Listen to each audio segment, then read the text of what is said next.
So hello and welcome in Vlada and Roland's apartment here in Vienna. It's our vintage style apartment. So this video is prepared to make our guests aware how the heating works in our apartment. And it is a bit tricky. We're using it because it is not common in many other countries how this apartment is heated. So the apartment is heated with night energy storage heating. That means with electricity, stones are heated up overnight. And the electricity then can be taken out of these stones with ventilation during the day.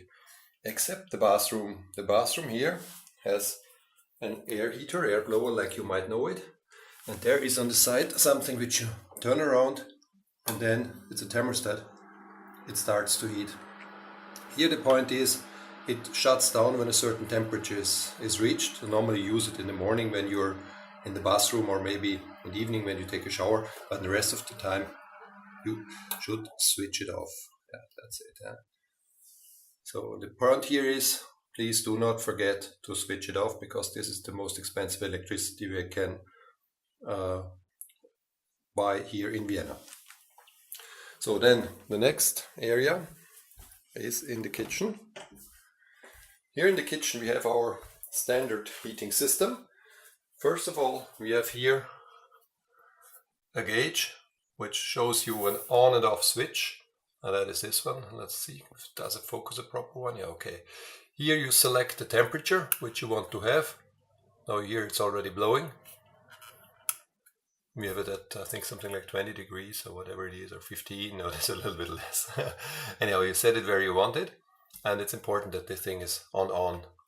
This only steers the ventilation which blows the heat out of the stone heat storage. So where is this stone heat storage? Very simple. This thing sits down here.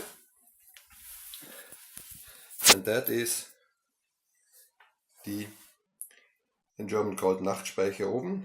The oven is heated up with energy overnight. And here it can be set how much heat should be stored. In direction of the watch, it's making it full with heat. It turns also really hot. You cannot, your belly can touch it, yeah. Or we go the opposite direction, then it's not being filled up totally with electricity, with heat from electricity. It's only charged overnight with a special tariff. Here in Vienna, the night tariff is much cheaper than the day tariff. That is why we're using that kind of system. To remember, here, this button, most likely you never should touch. Yeah? And it's also a little bit fragile. You never should touch this button. The only thing what you're gonna do is if you're in the kitchen, you set the temperature to the amount where you want to have it and you switch on. If this thing down here is not hot, you cannot take any heat out. It's very simple. Yeah? Then it was not charged up overnight. Yeah? It gets charged up automatically. Yeah? And the amount of charge is depending on this little wheel, which makes about, let me look, that's the maximum and that's the minimum here. Yeah. So that is what can be set. Yeah? Okay, now let's go to the next room. Next room is our living room. In our living room, same story. Here is a gauge, which you never should touch because it's a bit fragile, and if you ruin that, for us it's nearly impossible to get it back, and you will not be able to heat. This sets how much heat goes in the stones which are in there, yeah. And then, when it's fully charged, you have here the thermostat, which is set to 20 degrees, yeah. And if you want to have it warmer, if you might listen, you will hear that the ventilation over there starts to run. Maybe it was audible. If I go back, it switches off. Yeah. So important here, if you leave the apartment during the day for an excursion or whatever, keep in mind that you probably set it back to 15 degrees. Because it heats up very fast when you come back in the evening, because you just put then in the evening this button here to whatever 22, 23, whatever you want to have. Yeah? But keep in mind the amount of heat you can use is the amount of heat which is stored there in these stones. Yeah. So, and if this thing is cold outside, it cannot deliver any warm air anymore. Yeah. So that's the point. That's why it makes sense to reduce the temperature when you're not here in the apartment. Same story is in this.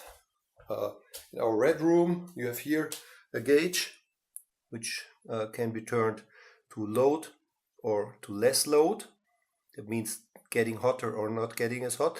This is only the amount of electricity which is stored in there, the amount of heat which is stored in there. It has not much to do with the actual temperature of the room. Of course, when this thing gets hot, all the room is a little bit heated because this thing is also doing the heat radiation. On the other side, here we have our gauge for the temperature, which is set in this case on 20 degrees. Buttons must always be on. And this is the only thing which you normally should touch. You shouldn't touch anything else than this one here. Don't touch the gauges over there, because if you touch these gauges, it's very likely that you're ruining them because they're quite fragile, and then heating will not work, and we are in deep trouble to get them because it's an old heating system. Okay, then let's go to the next one. Okay, this is our master bedroom. Same story here. This is the gauge for the amount of energy which is filled in the stones in there, and electricity which is converted into heat. Yeah. This thing here gets terrible hot on the surface. Yeah. Never put anything on the top of the surface. It can easily reach 70 degrees here. Yeah. So it's extremely hot when it's fully charged. And how do you control the temperature in the room? Fairly simple. With this gauge here. You control the temperature in the sleeping room, and remember, if you leave it in the morning, or if you leave the house, reduce this thing to whatever 15 degrees, something like that. Then you are sure that you will have enough electricity, enough energy stored over there when you come back in the evening. If you leave it on 25 degrees, and you might have a whatever minus 10 degrees outside temperature, it can well be that during the time you are doing visits in Vienna, here this room gets up to 25 degrees, but in the evening when you're going to sleep, maybe the heat storage is empty and you cannot heat it up anymore. But this is then simply because you did it wrong. It's very simple. Yeah. So then important to know, this heating is meant to heat up the room during the sleeping time. Yeah. Yes. And remember always when you leave the building or when you leave it, that you reduce here the rooms which you are not using just on this wheel to whatever 15 degrees. Then you never will run out of electricity or heat to heat up the building or the apartment. So I hope this was quite understandable for you. And yeah, the purpose why we have that kind of heating, for whatever reason in this house there was no central heating planned. And so electricity, when this apartment was I would say reconstructed, was overnight extremely cheap. That is why many apartments in Vienna are running on this old-fashioned electricity heating, which is not so comfortable because it doesn't react very fast. Yeah, but it serves the purpose if the people know how to use it. Yeah? If the people do not switch the temperature down during the time they are leaving the apartment, it can well be, and extreme winter days, that the apartment will be simply not hot enough, because these ovens only start to store heat at 10 o'clock in the evening, and they're doing so only up to 6 o'clock in the morning, and then they don't get electricity anymore. Yeah, that is simply the fact. Yeah? So keep in mind, you're leaving the apartment, reduce the temperature on all the gauges to whatever 15 degrees, and in rooms which you're not using, just turn it even maybe down to 10 degrees or whatever it is. So you never will be in trouble. And if you face any trouble, give us a call. We will try to do the very best to help you if the explanation was not totally perfect. I hope you enjoy your stay here, and many greetings. Bye.